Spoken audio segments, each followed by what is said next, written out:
And this is when I realized, like, oh man, I really screwed up here. I really screwed up here.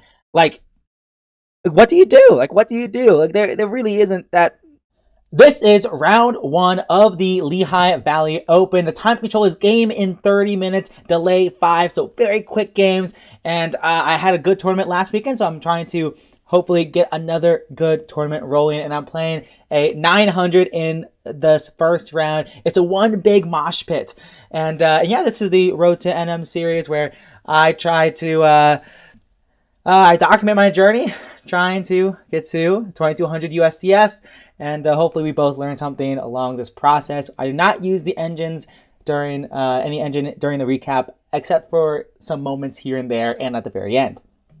Okay, so my opponent, he's playing white. He plays d4, and I play d5, and I play the Queen's Gambit Declined. This is what I usually play. I don't really play anything else. And he plays knight f3, I play knight f6. So very normal development by both of us. And he continues with his other knight out, and now I play a6. I like to play this, and the idea is, with this move a6, is that you sometimes want to take on c4 to play b5. Like, a6 is a very useful move because you can often take on c4. And in this case, it becomes very, very relevant because he plays bishop f4, and I know this move order is wrong. White can do a variety of things. For example, they can exchange. So one approach is, if black plays a6, exchange the pawns, and then you can move your bishop out. That's totally fine. But my opponent plays bishop f4, and I know this move order is bad because this is simply a pawn. Like, I simply win a pawn. And he plays e4, taking control of the center, opening up his bishop's vision on the pawn.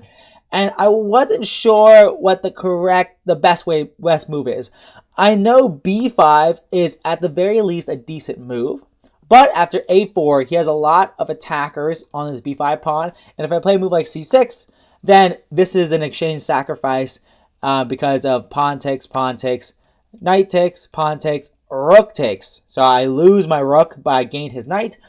And this is probably still okay. Like, I know a lot of times these sacrifices can be okay. I'm not sure if it's okay here or not. I think it is, because we even win this pawn too. But I'm not 100% sure. So I probably don't want to sacrifice the exchange by playing c6. And I'm pretty sure the move b4, pawn b5 to b4, when you have these two pawns together like this, I know this is also pretty good. The knight has to move back, maybe even back to b1 where it came from. And I can probably just take here. Maybe this is what I should have played, although I do lose this pawn. But, like, maybe it's okay. And this is an isolated d pawn as well. And I have a lot more space in the center. So maybe this is what I should have played. Maybe this was a more active way to play. So playing b5 to b4. But I wasn't sure. Instead, I just decided to play bishop b4. So the idea is that if he takes my pawn on c4, now I can take on e4 because the knight is pinned to the king. And he'll have to defend it. And then I can play b5, and then bishop b7.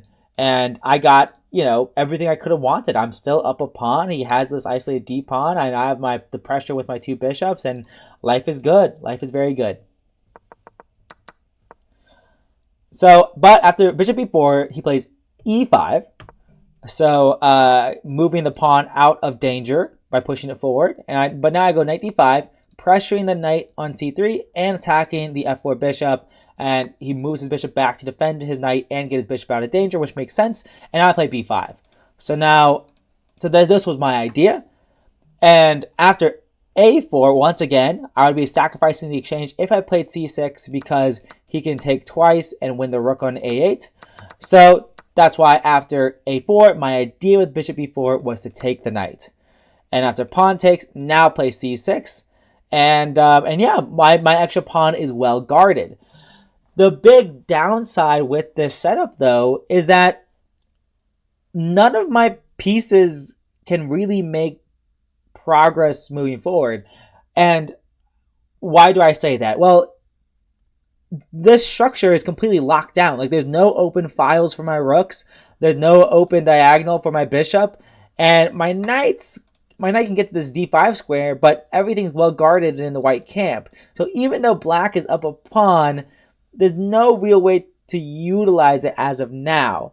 So that's why I was saying, like, earlier in the game, like here, after e4, I should play b5, and after a4, b4. Like, this is probably the way that I can fight for an advantage, is my guess. But instead of that, we have this, and black is probably still better, but it's definitely not super easy. But black has all the time in the world because it's a close position, and it's not like black is getting checkmated, except I kind of screw it up. He plays bishop e2, just developing. I castle, he castles, and I play knight d7, with the idea that after he makes a move like queen c2, well, firstly, he's threatening, in quotation marks, knight g5. So let's say I play a move like bishop e7. Knight g5 would be really annoying because he's studying checkmate, and if I block it, now I have a lot of these weak dark squares around my king. And I do not have a dark square bishop, and he does. So this could be very, very dangerous for black. So I have a lot of weaknesses around my king. So that's why after queen c2, I play h6, just guarding this g5 square. And now I play... Oh, he moves his other rook from f1 to b1. So, which makes sense. He wants his rooks on the two open files. This file is not open yet, this a file, but I'm sure it will be soon. And sure enough, after knight b6, I continue my development of the knight, and I'm attacking the a4 pawn. So if he did nothing, for example, I just take this pawn, and life is very, very good. But after knight b6, he trades off the pawn. And like I said, his two rooks on the two open files. It's not super easy for black to make progress here. He plays queen e4, and I was a little bit shocked by this move, but then after thinking about it, I realized like how strong it actually is. I thought one of the ideas was after bishop b7, x-raying the queen, he might go bishop d1. And if I play a move like queen c7, for example, defending my bishop, preparing to play knight takes c3, opening up an attack on the queen, then bishop c2.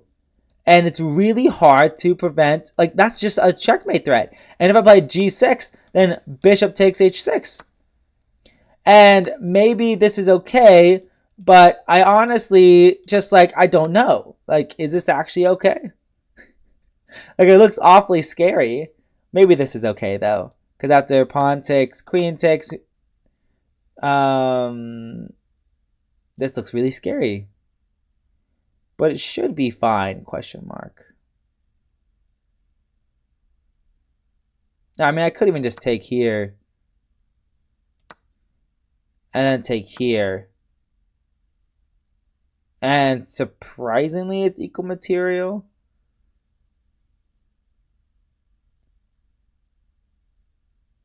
Huh. Okay. But I had some visions of it being pretty scary. And once again, if I play g6, then like the dark squares around my king, once again, are really, really weak. And it's really, really scary. But yeah, but I thought one idea that he had was bishop d1 to bishop c2. But maybe that's not actually that good. But instead he plays after bishop b7. I do actually play this move. I'm not sure what else there was to play. I did think about a move like f5. With the idea that I block out his queen from my king, and if he takes en passant, I can take back with my knight, and this rook is guarded by my knight, and this pawn is guarded by my bishop, and everything is good. And now I have an open diagonal to play with in the future, and I have an open f file for my rook as well. So I thought it made sense, and it probably does make sense. And like, he has a hard time keeping his queen in my business. For example, queen here. Maybe that works for him. Not 100% sure. Maybe I can just play bishop b7. I still have to worry about some sacrifices, but it should be fine. Like for bishop h6. Maybe I can just play takes, and rook a7. Maybe this is totally fine for me. Okay, anyways. So I thought about f5, but I didn't think I needed to do it. Like, if I don't need to give myself this isolated e-pawn, then I shouldn't. That was my mentality. I thought I didn't need to. I played bishop e7, and he plays queen g4. So now this h6 pawn is hanging. And like, if I just made a random move, like, it's impossible to defend this g7 pawn other than by pushing it, but then I lose the exchange. And I'd be losing. So after bishop e7, queen g4, I played king h8. I wonder if there's anything else I could have done. Once again, f5 would be preferable, but in this case, now after en passant, the difference is that this e6 pawn is hanging after knight takes, queen check. And white has won their pawn back, and white still has the pressure of the two bishops, and this knight can hop into e5. So this is just very, very unpleasant for sure. So I don't think I can go f5 now. So I just go king h8. So now after bishop takes h6, I can just take back, and life is pretty good. So I play king h8, and he plays queen h5, and this is when I realized, like, oh man, I really screwed up here. I really screwed up here. Like, what do you do? Like, what do you do? Like, there really isn't that much to do. If I play a move like queen e7, for example, then bishop takes, setting up a discovered attack and hitting my queen. And if I take back, well, this is just going to be not a perpetual. I thought it was, but it might just be checkmate instead. Like, how do I stop this? Maybe a move like f6? Maybe? But then g6, but I guess I hold on to everything. In this case, he could play queen takes, king takes, and knight takes e6. And this should be winning for him. So, yeah. Oh, maybe it's not winning for him because I do have the two rooks. And he gave up two pieces for the rook. But yeah, so maybe he is slightly better, but this is probably good for me. Wow, this is a very interesting position actually. Anyways, but yeah, bishop takes h6 is potentially a huge threat here. And I thought I came up with the only solution here, which is f5. That was my idea. So once again, if en passant, then knight takes f6, attacking the queen. And yeah, I have this weak e6 pawn, but at the very least, I have this open bishop, and this pawn isn't hanging with check in this case. And he does not take en passant. Instead, he just takes the pawn on h6. And yeah, I mean, it's pretty nasty. Like, for example, if it's just go rook, I don't even know what move to make. King g8, I guess, for example. Then maybe he can even play this move. I'm not sure. Maybe not even that move is that good. What is a good move here? If I play knight queen e7 here. Not sure. But I do end up playing f5. It does take on h6. And my idea is to go queen e8. That was kind of my idea, to trade off the queen. If he goes back here, for example, then I could probably just take the bishop. At the check, I go king g8. And,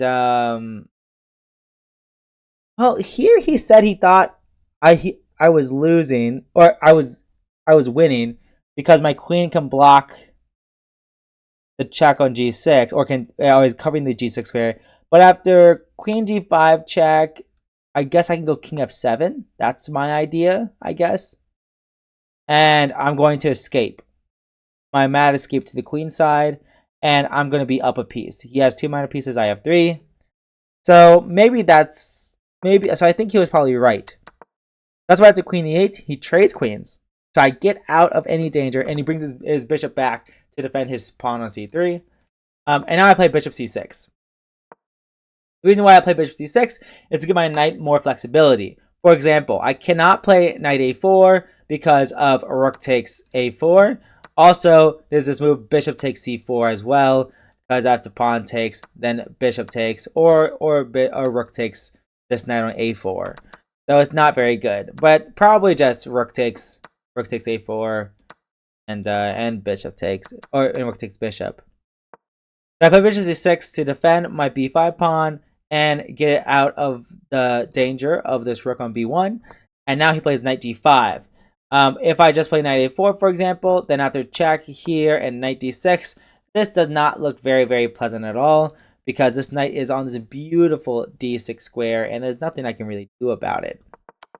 So after a knight g5, I play king g8, and now he plays bishop h5. So now if I move my rook over, well, then you can probably just take this pawn, or play knight f7 and knight f6. Although in this case, knight f7, bishop e8, and the knight is pinned to the king, or pinned to the bishop. So actually, this might be very good for me. But instead of allowing knight takes e6, I just play rook e7 to guard this f7 square and to guard the e6 pawn. And he played knight f3, and I played knight e4, targeting the c3 pawn. And at this point, on move 24 now, I have about, I think that's 16 minutes-ish, and he has 18 minutes. So he's playing pretty quickly here. I guess we both are. After knight f3, after that move, this bishop on h5 has very, very little squares. But I don't think that there's any way to exploit the position of this bishop, because it's really hard for me to control the g6 square with my king or any of my rooks. And if he moves his knight out of the way, then suddenly his bishop has more mobility backwards. He plays rook c1 to guard the c3 pawn. I thought he might play rook a3. That way the b2 square is still covered and my knight can't get in. But he plays rook c1, so now I play knight b2 with the intention of going knight d3, and my knight is on this beautiful outpost. He plays a backwards retreating knight move, knight 1, to cover this d3 square, which was very nice. And now I have to really figure out what I want to do. It's move 26, and I had 16 minutes 2 moves earlier, but now I have 7. And it was very, very stressful. It was a very, very stressful game, because I'm playing someone who's literally 1,000 points lower rated than me, and the game is this close already. Like, and I'm much lower on time. He plays 91 with 16 minutes on my clock, on his clock, and I play my next move a5 with 7 minutes, and that's very bad. That's just very bad. It was very, very stressful. But honestly, there's enough imbalance in position with these pawns versus his pawns here that, like, there's definitely a lot of play left in the position, that's for sure. So he plays rook cb1, putting his rook back on the open file, attacking my knight. I play knight e4. He plays bishop f3,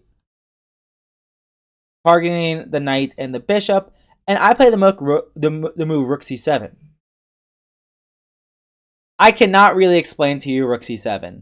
I don't really know what that does. I think I probably should have played rook b7 instead to have my rooks on the 2 open files.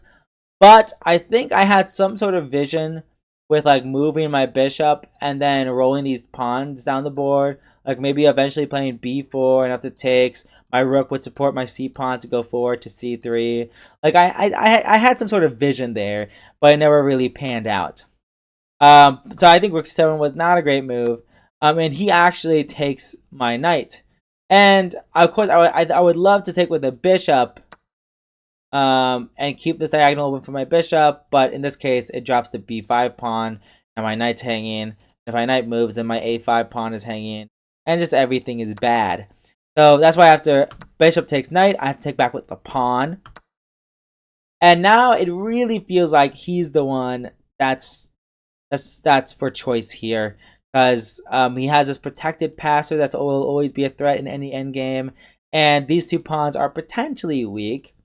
And he plays knight c2, and I thought to myself that, okay, this knight on a4 is probably pretty bad. It has no future attacking the c3 or b2 squares, so I just played knight b6. But the issue is he can simply basically win the game on the spot with the move knight a3. This is something that he could just do. And yeah, this is pretty bad. This is pretty bad. There's no way for me to defend this pawn. There's just no way I can. Like, my knight blocks my rook's own vision on the b5 pawn, so I'm simply going to lose a pawn. And if I play b4, this takes, and rook takes, or maybe bishop takes instead. Then the bishop can come to d6 or c5, for example. Like, this is just bad. This is not good at all. Oh, sorry, it's been a long day. It's like 10:30 p.m. now, and I left to go to the tournament at 7:30 p.m. Or 7:30 a.m. So it's been a long day. Okay, so yeah, this would have been very, very bad. So if we play knight a3, I simply just lose a pawn. But the chess gods were with me today, and he played f4. And now this gives me the opportunity to rotate my knight backwards to c8. I was thinking about going to d7, but honestly, on d7, my knight gets blocked out by his pawns. This f6 square, the c5 square, like, his pawns block out my knight really, really well. But if I go back to c8, now I can go to e7, where it will guard the d5 pawn and the f5 pawn. And this becomes very, very relevant. He plays king of 2, I play king of 7, and at this point, I have closer to 5 minutes, maybe even less than that at this point. He plays knight e3, attacking both of these pawns. I play knight e7, defending both of these pawns. And yeah, I've definitely solidified my position. I'm improving my pieces slowly but surely. He plays h3, I play king e6. Now my king is participating in the defense. I'm overprotecting. So maybe now if I want to move my bishop or my knight, I can. I don't have to worry about everything defending these f5 and d5 squares. And he plays g4. I play g6. And he plays something that it's hard to understand. Or maybe not hard to understand, but I think I don't think white wants to take.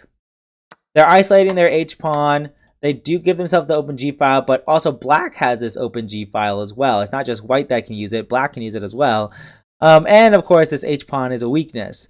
So I'm not really sure if white should have taken. Because white doesn't have to. White doesn't have to take the f5 pawn. White can just sit there. But instead, he does take, and he plays h4. And now I play rook c8. My rook on c7 doesn't have that much scope. I mean, if I move my knight out of the way, then my rook on can go to h7 and all that stuff. But I did feel like my rook belongs on c8. Also, now my rooks are connected and they're defending each other, so I can contest the g file pretty easily, pretty nicely. Like, for example, knight g6. Maybe a move like h5 could be played. I'm not sure. Maybe just rook here, giving up the pawn is okay, because then you can go back and then get your other rook into the game. I'm not really sure what the best way to proceed. But I play rook. I am playing rook c8. I thought it made sense at the time. He plays king of 3, but now I play rook h8, and now I'm really applying a lot of pressure on here. I think he needs to go. Probably rook h1, maybe. And after knight g6, maybe bishop e1. Maybe this is one way to play. If he wants to defend every pawn, I mean. But it's already really tough to defend this h4 pawn. He ends up going bishop e1, but now I go knight g. But now I go h4. No, a4. Sorry.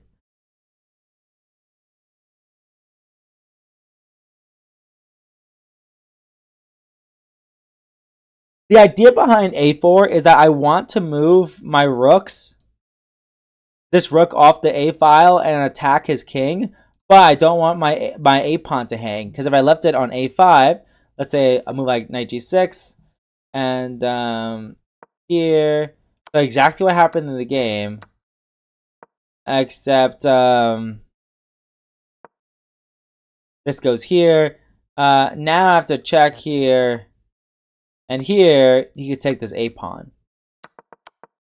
So my idea was that even though I don't give myself a lot of flexibility after pushing a4,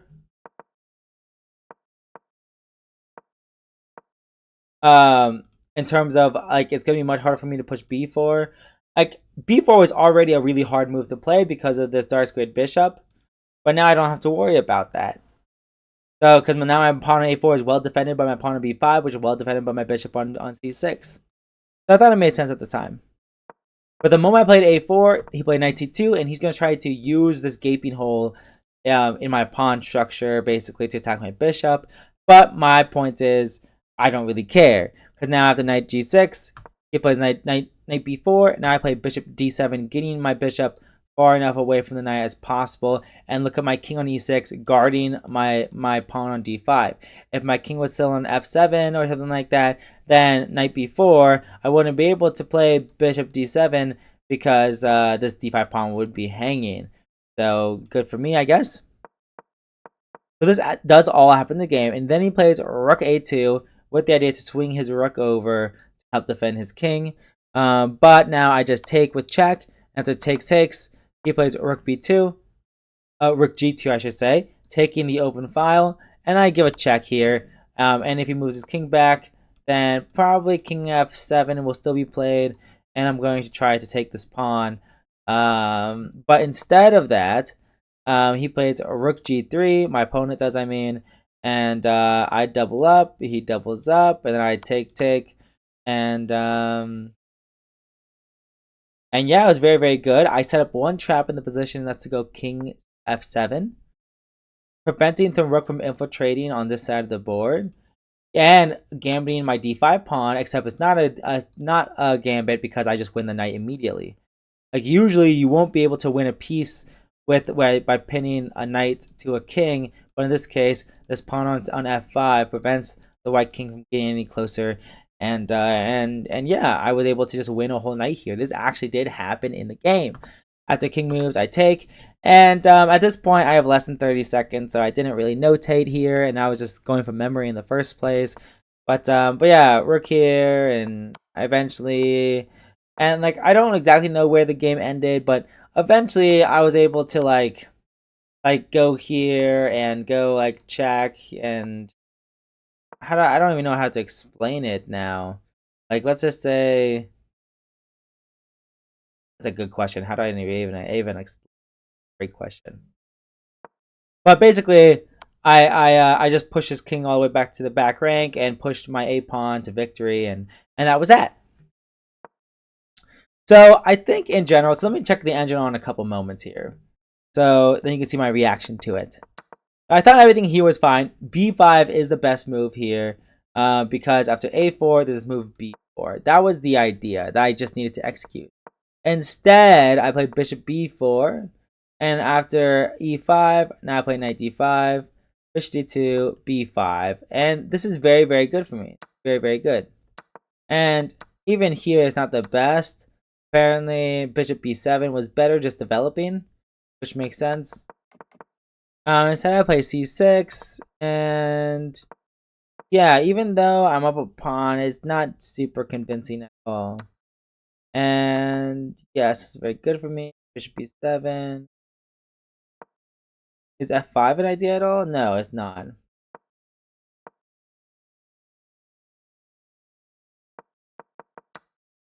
So that was the main thing I wanted to look at. What else did I want to look at? That was mainly it. So I think I'm gonna go sleep. I'm tired. I think I'll finish recording the other videos another day. But I'm gonna hit game review, and I ended up winning this first round. And yeah, I hope I was hoping to win some more after this round. So I'll game review, and I will see you guys in the next one. Peace.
Alright, I gotta get my reaction to one of the later parts in the game here.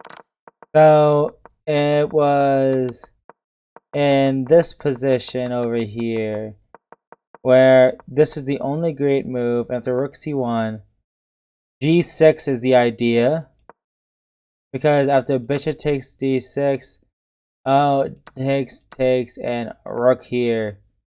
No? Oh, bishop takes, and this. Very nice idea. And the point is, I give back my pawn, but I take his bishop. What is the idea, actually? King f1, rook takes, bishop a5, rook c8. Not super convinced how much better it is. I mean, I do have 3 connected passers, which is freaking crazy to think about, but they're all well defended as of now. But anyways, or they're all well. These 3 connected passers are well guarded as of now. But I guess it is pretty cool to think about. All right, well, that was it. I'll see you guys next one. Peace.